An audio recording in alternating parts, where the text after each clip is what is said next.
Duskendale is a large port town on the coast of Blackwater Bay, located northeast of King's Landing and Rosby in the Crownlands. Formerly ruled by the Darklands, it is now the seat of House Rhaenyra. Duskendale has a long and storied history, dating back to the Age of Heroes and the Hundred Kingdoms, becoming one of the key cities and ports of the area that would become the Crownlands until the rise of King's Landing in the wake of Aegon the Conqueror, wherein much of the trade and sea traffic began to shift its focus to the busy and growing King's Landing in the shadow of the Aegon fort, then the rising Red Keep.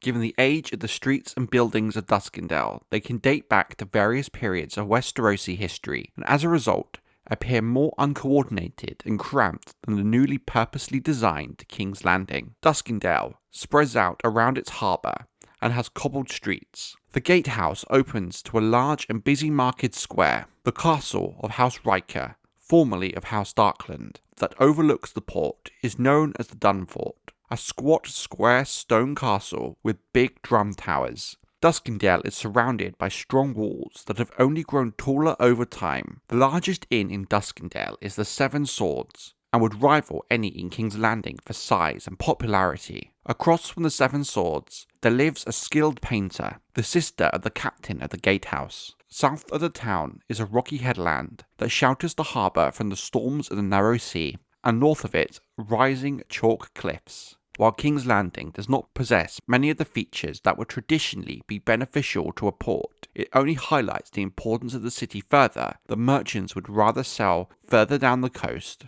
to stop there. The Duskendale Road runs northeast beside the shore, and the ruins of Hollard Castle are found where the road forks to Cracklaw Point and Maidenpool. Fishing villages dot the road for miles. The Rosby Road connects King's Landing to Duskendale during the era known as the Hundred Kingdoms. The ancient Dun Fort of Duskendale was the seat of many petty kings of the First Men from House Targaryen. Over the centuries, they sometimes claimed as far as the mouth of the Blackwater Rush and Cracklaw Point, but were unable to consolidate the control, and their kingdom shrunk back to normal, like many of the other petty kingdoms that made up Westeros at this time. Over this era, the town swore allegiances to House Targaryen, the Storm Kings from Storm's End to the south.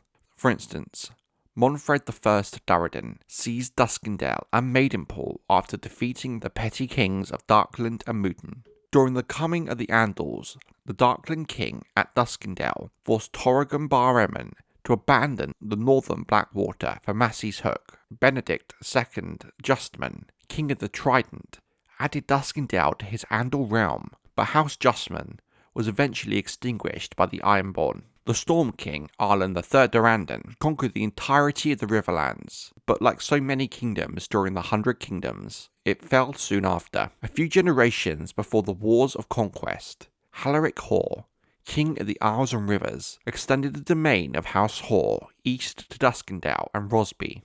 At the start of Aegon's conquest, Lords Darkland and Mooten were slain battling Aegon the Conqueror during his initial invasion of Westeros. Aegon was atop Balerion the Blackdread, while Orys Baratheon was in command of the ground assault. When Lord Darkland's sons surrendered Duskendale, Rhaenyra Targaryen took much of the town's wealth, but left it undamaged. As a result, Duskendale became part of the new Crownlands sworn to House Targaryen, and thus the kings controlling the Iron Throne. King Jaehaerys I and good Queen Alysanne Targaryen visited Duskendale's boatyards during their royal progress in 51 AC, and King Jaehaerys worked to ensure Duskendale continued to grow during his reign, despite the investment into King's Landing and its redevelopment. Later, Duskendale hosted a tourney in 72 AC to celebrate the wedding of young Lord Darkland to the daughter of Lord Theomore Manderley. Prince Aemon Targaryen, the eldest son and then heir King Jaehaerys, was the victor in the melee. House Darkland supported the Blacks and Rhaenyra Targaryen when the Dance of the Dragons began. In 129 AC, King Aegon II's forces easily took the town and brutally sacked it, burning the harbour and beheading Lord Gunther Darkland. This marked the start of the Green's offensive during the Dance of the Dragons, and began to shift the balance of power early in the war. Gunther's widow, Lady Meredith Darkland, worried that Prince Aemon Targaryen would burn Duskendale with his dragon, Vhagar, if they resisted,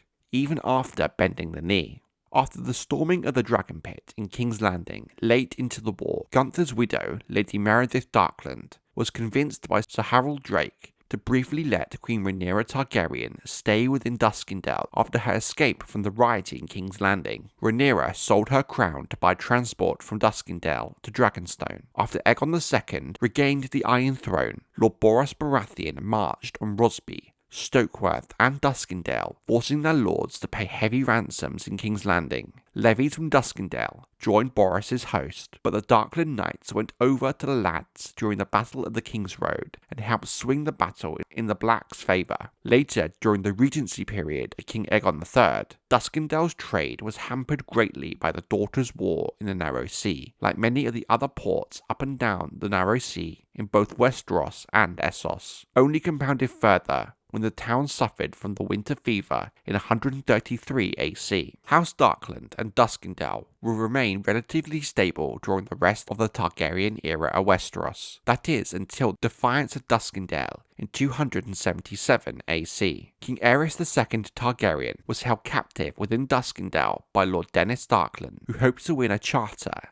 and more autonomy for the town. After Sir Barristan Selmy rescued the king, House Darkland was destroyed by Aerys and Lord Tywin, and Duskendale and its lands and incomes were given to House Riker. Even with the Darklands gone, many of their kin remain in Duskendale, with names such as Drake, Drakewood, Darkwood, and Dargood. During the War of Five Kings, Duskendale is marched upon by the Northern Infantry under the command of Robert Glover, Sir Helman Tallhart, and Harrison Karstark. They are met and defeated by Lord Randall Tarley and Sir Gregor Clegane in battle at Duskendale. Robert is eventually exchanged for Martin Lannister and sails north from Duskendale. Later in the war, Lord Tarley's casualties are buried as heroes in Duskendale's sept, while the northern casualties are buried in mass graves north of the town. With King's Landing recovering from the Battle of the Blackwater, the port of Duskendale is now busier than ever, so much so no one in living memory can recall trade being so strong. The Rosby Road is considered safe until Duskendale, but the woods beyond are dangerous with outlaws and broken men. Brianna Tarth visits the town in her search for Sansa Stark. She stays at the Seven Swords,